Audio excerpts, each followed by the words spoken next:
Ay, ginabi na tayo mga tol. Muntik nang masira yung project natin. Buti na lang last minute na ayos natin. Makakatulog tayo ng mahimbing. Sana all. Speaking of matutulog,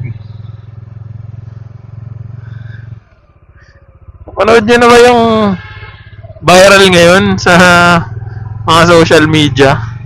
Yung lalaking nagpahalam na matutulog. Pero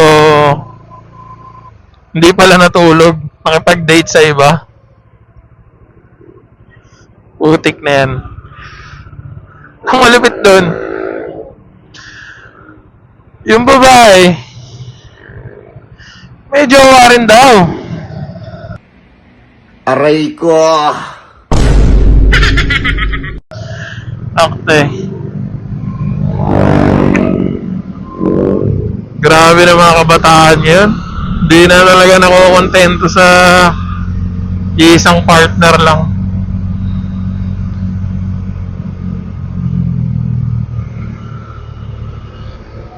Well, dati na may kilala akong ganyan, putik. Ang sabi naman uuwi na. Putik na yan. Gugulat ka sa tropa, hindi pala umuwi. Pwede na! May kinita. Aray ko. Huwag kayo iiyak. Ay, mga tol. Pag sinabi ninyong matutulog na kayo, matulog talaga kayo.